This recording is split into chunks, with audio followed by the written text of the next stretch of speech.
আজকের এপিসোডটা খুবই গুরুত্বপূর্ণ, তাই আজকের কথাগুলোকে একটু মনোযোগ সহকারে শোনার অনুরোধ রইল। আমরা জীবনে অন্তত একবার হলেও একটা মানুষকে ভালোবাসি, হয়তো কেউ আগে বা কেউ পরে। কেউ প্রেম করি টাইম পাস করার জন্য, কেউ আবার সত্যি আগলে রাখার জন্য। আজকে না হয় সেসব সত্যিকারের বন্ধনকে নিয়ে কিছু বলা যাক। ভালোবাসা জিনিসটা এক একজনের কাছে এক এক রকম। কেউ মনে করে ভালোবাসা আবেগী খেলা, কেউ ভাবে ভালোবাসা শুধুমাত্র একজনের থেকে নিজস্ব প্রয়োজন হাসিল করা। কারোর কাছে আবার ভালোবাসার কোনো অর্থই নেই। দেখো, ভালোবাসার অর্থ এক এক রকম হলেও আদতে তা তো ভালোবাসাই, তাই না? হ্যাঁ, ভালোবাসার মধ্যে নিজস্ব প্রয়োজন অবশ্যই আছে। মানুষ সবাই সবার জন্য। একটা সংসারে দুজনের দুরকম কাজ।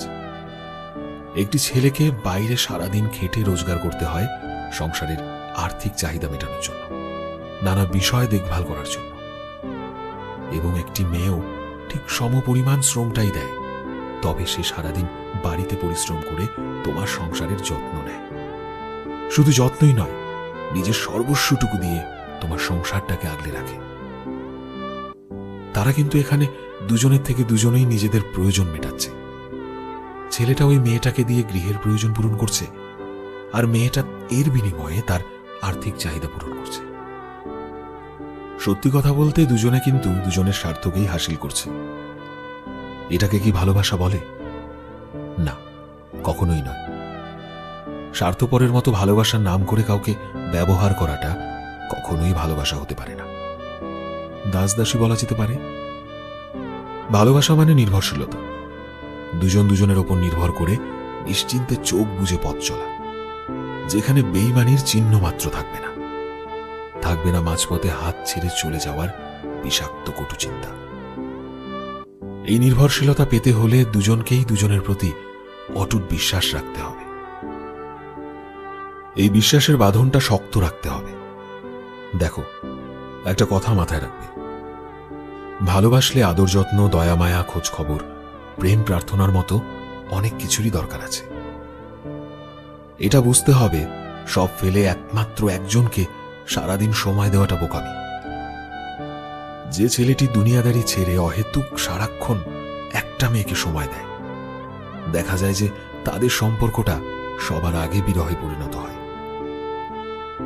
একটা সম্পর্ক তখনই মজবুত হয় যখন দুজন দুজনের জন্য একই রকম পাগলামো করে, নিজেদের মধ্যে ভালো বনিবনা থাকে। শত ব্যস্ততার মাঝেও 10টা মিনিট হাসি মুখে কথা বলাটাই সত্যিকারের ভালোবাসা। ঝগড়া বিবাদ এসব তো থাকবেই, তাই বলে একলা করে বিদায় নেওয়াটা মোটেও বুদ্ধিমানের কাজ নয়। সপ্তাহে না হয় 6 দিন তুমি ব্যস্ততায় কাটালে, অন্তত একটা দিন তোমার প্রিয় মানুষটার সাথে কাটাও। কোনো মজার গেম খেলো দুজনে, মাসে অন্তত একটা দিন ঘুরতে নিয়ে যাও তাকে। ওপারের ডাক যখন আসবে তখন মাথায় হাত রেখে আফসোস করা ছাড়া আর কিচ্ছু বাকি থাকবে না। তখন কর্মস্থল থেকে ফিরে এসে তাকে খুঁজে বেড়াবে। বয়স যখন 80 হবে তখন ক্লান্ত শরীর নিয়ে চেয়ারে বসে গধূলি লগ্নে আকাশ দেখবে আর কাপা কণ্ঠে বলবে, কেনই বা অবহেলা করলাম তারে। তোমাদের সম্পর্ক তোমরাই টিকিয়ে রাখবে, অন্য কেউ পারবে না। অবহেলা নয়, একে অপরের পরিপূরক হতে হবে, একে অপরের সুখ দুঃখের সাথী হতে হবে। কোনো এক ঝড়ের রাতে প্রচন্ড বজ্রাঘাতে যখন সে ভয় পেয়ে তোমাকে জড়িয়ে ধরবে, তুমি তাকে শান্ত করবে। ঠিক তেমনি যখন তুমি বিষণ্ণ হয়ে পড়বে, সে তোমায় 10টা মিনিট জড়িয়ে ধরে তোমার মাথায় হাত রেখে তোমার পাশে থাকার আশ্বাস জাগাবে।